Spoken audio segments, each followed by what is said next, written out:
India TV YouTube channel को subscribe करें और बेल आइकन दबाएं।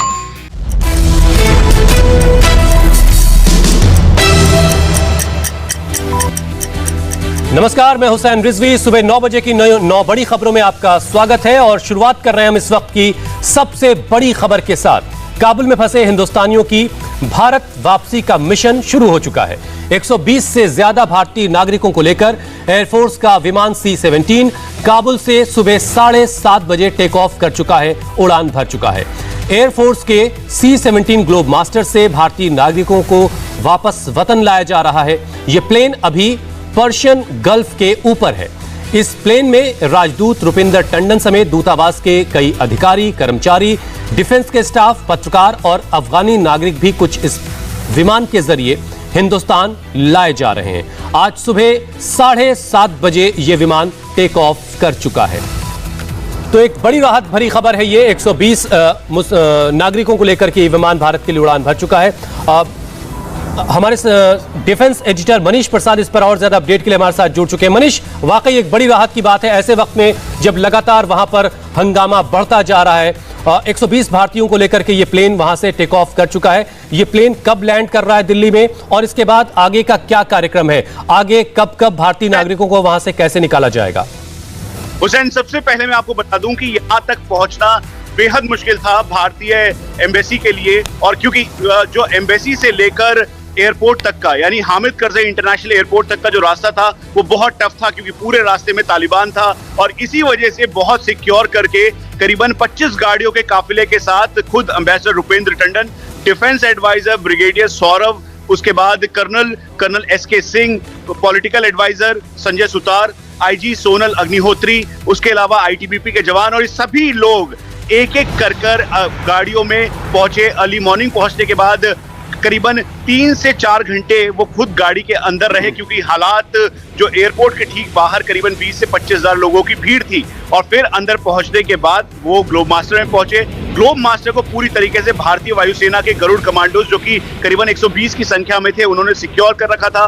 पूरे सिक्योर्ड तरीके से वो फिर 7:30 का वक्त था जब ये टेक ऑफ किया। हमें कहा गया था कि हम करीबन जब तक भारत के एयर स्पेस तक ग्लोब मास्टर ना पहुंचे तब तक इसके औपचारिक तौर पर पुष्टि ना करें, औपचारिक तौर पर ना चलाए। अब चूंकि भारतीय एयर स्पेस के अंदर वो कभी भी एंटर कर सकता है, और इसी वजह से सिक्योरिटी रीजन से अफगानिस्तान से होते हुए उसने ईरान और साथ में जो तुर्कमेनिस्तान, ईरान और पाकिस्तान का जो एयर स्पेस है ग्लोब मास्टर ने वो अवॉइड किया, और पर्शियन गल्फ से होते हुए मुंबई एंटर करते हुए अब वो कभी भी किसी भी वक्त अगले 15 से 20 मिनट और आधे घंटे के लगभग भारत के अंदर एंटर करते हुए देश की राजधानी दिल्ली के अभी हमें जो बताया गया है स्ट्रेटेजिक कारण से 2 एयरबेसेस के बारे में मनीष, इसमें कोई दो राय नहीं है कि उन तमाम अधिकारियों को अफगानिस्तान के अलग अलग इलाकों से निकालकर एयरपोर्ट तक लाना, काबुल एयरपोर्ट तक लाना, ये एक बड़ा टास्क था और इसे कामयाबी से हासिल किया गया, अचीव किया गया। और अब वो सभी अधिकारी भारत के रास्ते पर हैं। बहुत जल्द वो हिंदुस्तान में दिल्ली में लैंड कर जाएंगे।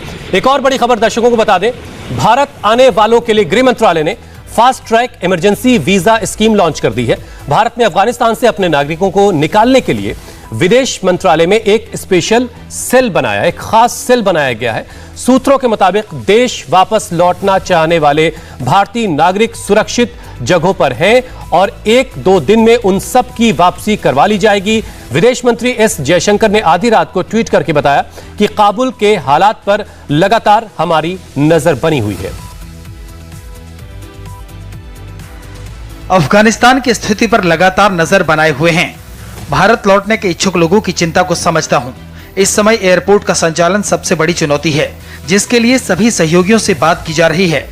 काबुल की स्थिति को देखते हुए यह महत्वपूर्ण है कि हमारे पास वहां के भारतीयों के बारे में सटीक जानकारी है। अनुरोध है कि ये जानकारी सभी जुड़े हुए लोगों द्वारा विदेश मंत्रालय के विशेष अफगानिस्तान सेल को दी जाए। हम काबुल में सिख और हिंदू समुदाय के नेताओं के साथ लगातार संपर्क में हैं। उनकी जरूरतें हमारी प्राथमिकता में रहेंगी। इस मामले से जुड़ी एक और बड़ी खबर है। अफगानिस्तान के हालात पर विदेश मंत्री S जयशंकर ने अमेरिका के विदेश मंत्री एंटनी ब्लिंकन से बात की है। दोनों नेताओं ने काबुल एयरपोर्ट पर ऑपरेशन को सामान्य बनाने के मसले पर बातचीत की है, क्योंकि काबुल एयरपोर्ट पर अमेरिकी फौज का कब्जा है। काबुल एयरपोर्ट पर उड़ानों में अभी दिक्कत आ रही है और अमेरिका ने काबुल एयरपोर्ट पर ऑपरेशन को सामान्य करने और नागरिकों को निकालने के लिए 6,000 अपने सैनिकों की तैनाती कर रखी है। भारत ने अमेरिका की कोशिशों की इस मामले में तारीफ भी की है। अफगानिस्तान में तालिबानी शासन के बाद दुनिया को जो डर था वो डर अब सच साबित होने लगा है। काबुल से तालिबान की क्रूरता की विचलित करने वाली तस्वीरें सामने आ रही हैं। एक वीडियो में एक तालिबानी सरेआम एक शख्स को गोली मार रहा है। यह वीडियो काबुल एयरपोर्ट का बताया जा रहा है। अफगानिस्तान से जान बचाकर भागने की कोशिश में एक शख्स दीवार फांदकर एयरपोर्ट के अंदर घुसने की कोशिश कर रहा है। तभी काला कपड़ा पहने हुए एक तालिबानी वहां पहुंचता है और उसने दीवार फांदने की कोशिश कर रहे शख्स पर फायरिंग कर दी। फायरिंग के बाद यह शख्स दीवार की दूसरी तरफ गिर पड़ा। सोशल मीडिया पर वायरल हो रहे इस वीडियो को तोलो न्यूज ग्रुप के डायरेक्टर शाद मोहसिनी ने ट्वीट किया है, जिसके बाद यह पूरी दुनिया में वायरल हो रहा है।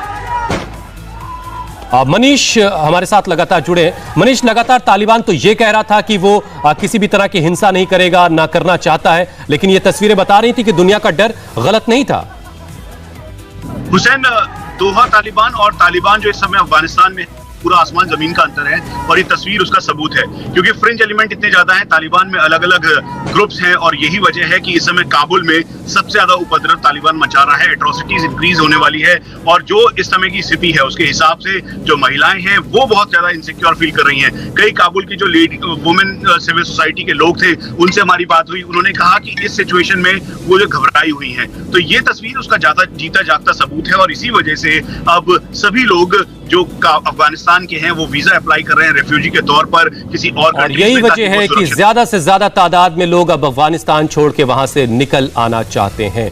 काबुल में दहशत की और भी तस्वीरें हैं। सैटेलाइट की कैसी तस्वीरें आई हैं वो भी आपको दिखाएंगे। काबुल में दहशत की तस्वीरें सैटेलाइट से भी आई हैं। एयरपोर्ट के रनवे पर लोगों की भागती दौड़ती तस्वीरें सबने देखी हैं। अब उसी काबुल एयरपोर्ट की हाई रेजोल्यूशन सैटेलाइट इमेजेस जारी हुई हैं, जिससे अंदाजा लगाया जा सकता है कि वहां स्थिति कितनी खराब है। आसमान से ली गई इन तस्वीरों में साफ देखा जा सकता है कि एयरपोर्ट पर कितनी भीड़ है। हजारों लोग हवाई जहाज के इर्द गिर्द खड़े हैं। हर कोई प्लेन में सवार होना चाहता है। इनमें से एक तस्वीर रनवे की भी है। जिस रनवे पर विमान उड़ान भरते हैं उस रनवे पर भीड़ खड़ी है। लोग प्लेन का इंतजार कर रहे हैं। वो प्लेन में बैठ करके विदेश निकल जाना चाहते हैं ताकि तालिबान के जुल्म सितम से खुद को बचा सकें।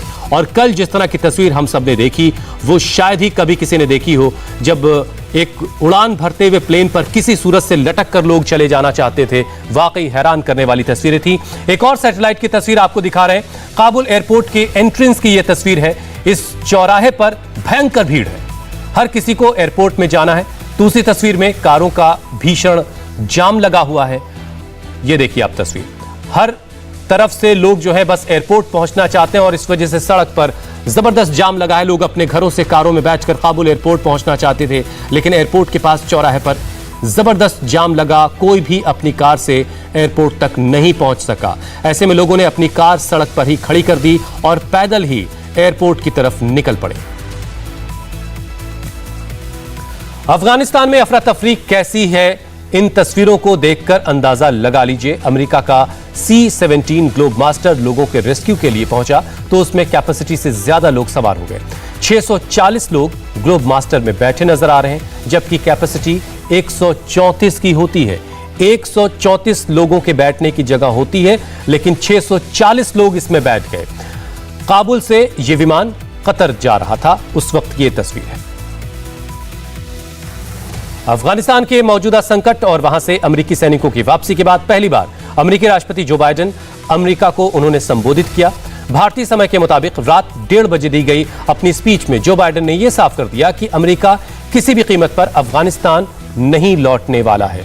अमेरिकी राष्ट्रपति ने सेना की वापसी को सही बताया। अमेरिकी राष्ट्रपति जो बाइडेन ने अफगानिस्तान के मौजूदा हालात के लिए वहां के राष्ट्रपति अशरफ गनी को जिम्मेदार ठहराया है। तालिबान के कब्जे के बाद दुनिया भर में आलोचना झेल रहे बाइडेन ने कहा कि गनी को अपने लोगों की मदद के लिए खड़ा होना चाहिए था, लेकिन वो बिना लड़े ही भाग गए। उन्होंने ये भी कहा कि अमेरिका ने कभी हिम्मत नहीं हारी, आतंकवाद के खिलाफ लड़ाई जारी रहेगी। उन्होंने तालिबान को भी चेतावनी दी है, अगर काबुल में उनके लौटते हुए लोगों पर हमला किया गया तो उसका करारा जवाब दिया जाएगा। इस बीच अफगानिस्तान के शरणार्थियों की मदद के लिए अमेरिका ने $500 मिलियन रिलीज किए हैं। I stand squarely behind my decision The truth is, this did unfold more quickly than we had anticipated. So what's happened? Afghanistan political leaders gave up and fled the country. The Afghan military collapsed, sometime without trying to fight. If anything, the developments of the past week reinforced that ending U.S. military involvement in Afghanistan now was the right decision. American troops cannot and should not be fighting in a war and dying in a war that Afghan forces are not willing to fight for themselves. Joe Biden ने कहा कि America का मकसद आतंकवाद को रोकना था और अफगानिस्तान में उसने आतंकियों को खत्म किया। Afghanistan was never supposed to be nation building. It was never supposed to be creating a unified, centralized democracy. Our only vital national interest in Afghanistan remains today what it has always been: preventing a terrorist attack on America's homeland. I've argued for many years that our mission should be narrowly focused on counterterrorism, not counterinsurgency or nation building. अमेरिकी राष्ट्रपति ने यह भी साफ कर दिया कि अफगानिस्तान में फंसे रहकर अमेरिका ने बड़ी कीमत चुकाई है, लेकिन अब वो गलतियां नहीं दोहराने वाले। I'm clear on my answer. I will not repeat the mistakes we've made in the past.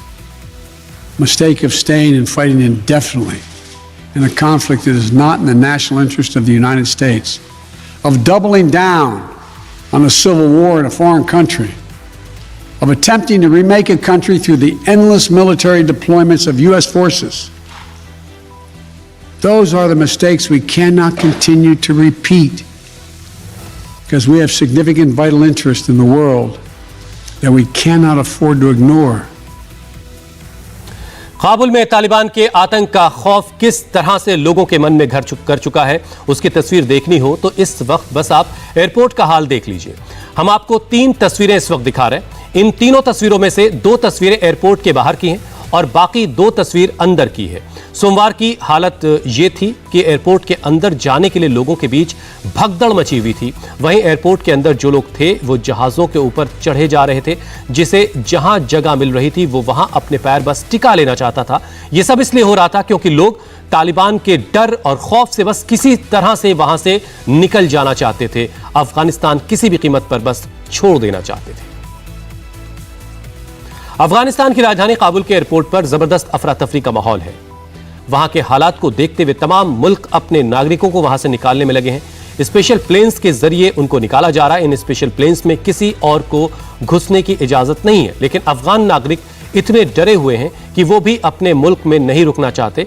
इसीलिए वो किसी भी कीमत पर किसी भी हवाई जहाज में चढ़कर देश से बाहर निकल जाना चाहते हैं। यहां तक कि लोग अपनी जान की परवाह किए बगैर काबुल से एक C-17 ग्लोबमास्टर प्लेन ने जब टेक ऑफ करने की कोशिश की, प्लेन के अंदर तो लोग बैठे ही थे, लेकिन कई लोग ऐसे भी थे जिन्हें अंदर बैठने की जगह नहीं मिली, तो प्लेन के बंद हो जाने के बाद उसके जो बाहर के टायर के हिस्से हैं या छोटी सी भी कहीं गैप वाली जो जगह होती हैं, गियर बॉक्स के इर्द गिर्द बैठ गए और जैसे ही प्लेन ने टेक ऑफ किया वैसे ही प्लेन से लोग गिरने लगे। 2 लोगों के शव थोड़ी दूर आगे जाकर रनवे पर मिले, जबकि कुछ और डेड बॉडीज काबुल एयरपोर्ट के आसपास के रिहायशी इलाकों के मकानों पर मिली है। काबुल एयरपोर्ट पर न सिर्फ अफरा तफरी है बल्कि फायरिंग भी हो रही है। एयरपोर्ट पर भीड़ को काबू करने के लिए गोलियां तक चलानी पड़ी हैं। बताया जा रहा है कि अमेरिकी सैनिकों ने ये गोलियां चलाई, जिसमें 5 लोगों की मौत हुई है।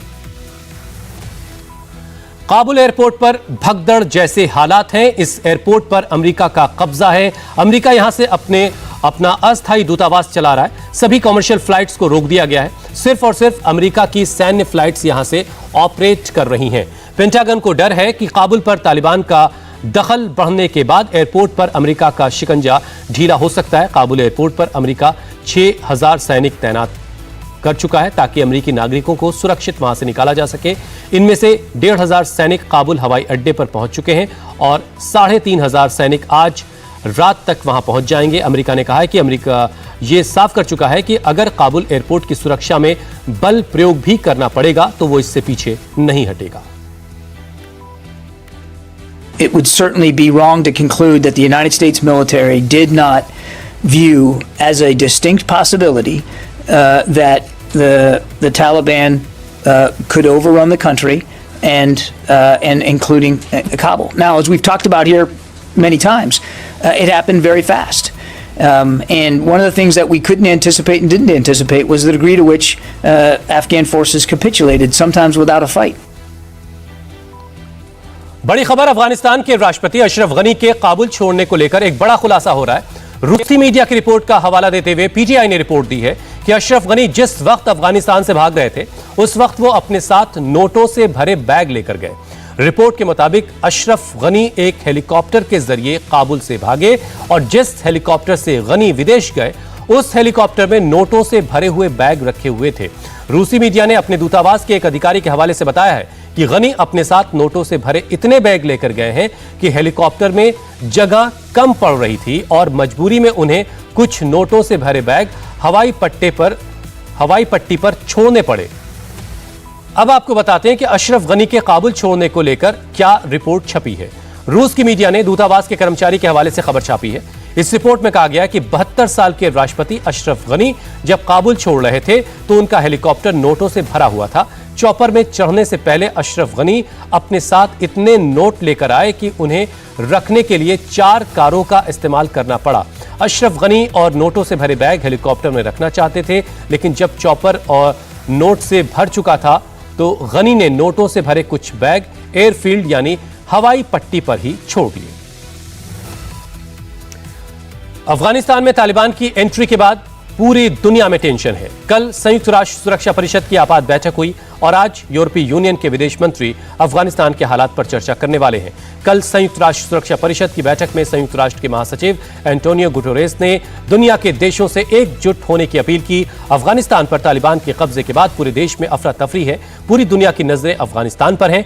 अफगानिस्तान में हर पल हालात बदल रहे हैं और ऐसे में भारत सरकार की भी टेंशन बढ़ी हुई है। लेकिन चीन को टेंशन इस बात की है कि भारत ने पाकिस्तान को बैठक में न्योता क्यों नहीं दिया। कल संयुक्त राष्ट्र सुरक्षा परिषद की बैठक में भारत ने कहा कि अगर जल्द से जल्द अंतर्राष्ट्रीय समुदाय ने कोई बड़ा फैसला नहीं किया तो अफगानिस्तान में हिंसक घटनाओं को रोकना मुश्किल हो जाएगा। The Council is meeting for the second time in a period of 10 days to discuss the situation in Afghanistan. In this short period of time, we have witnessed dramatic changes in the situation. We have also seen very unfortunate scenes at the Hamid Karzai International Airport in Kabul. There is widespread panic among the people. Women and children are in distress.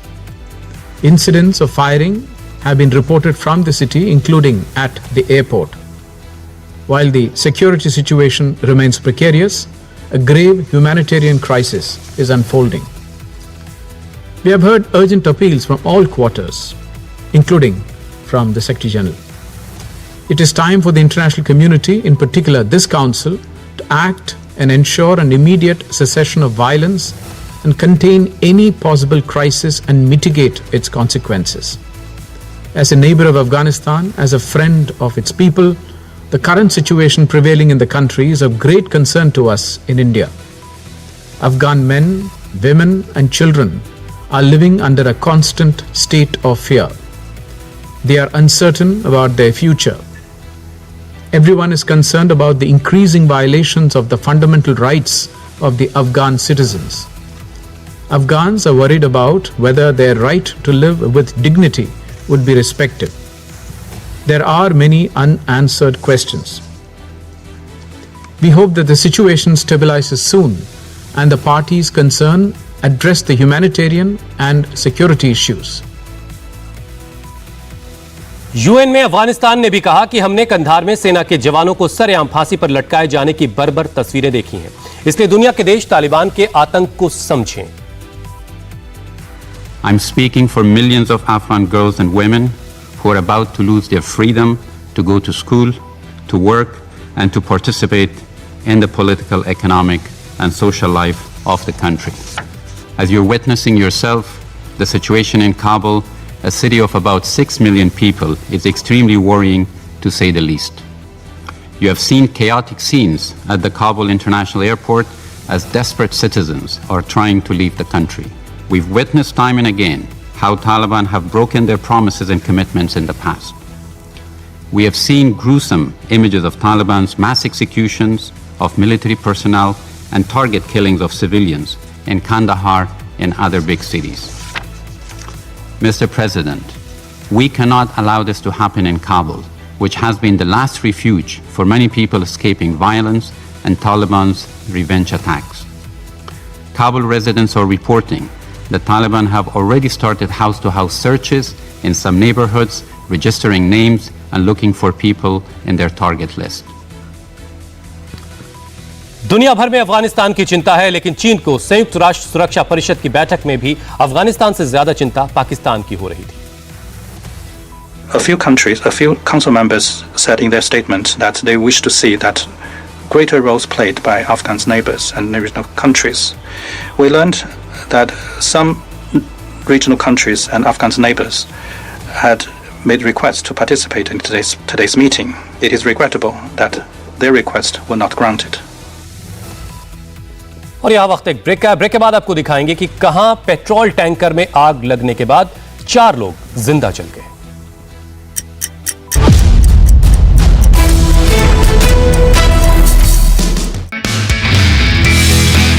नमस्ते, मैं हूं Meenakshi Joshi. Video और खबरों से update रहने के लिए India TV YouTube channel subscribe करें, बेल आइकन दबाना ना भूलें। जुड़े रहें इंडिया टीवी के साथ।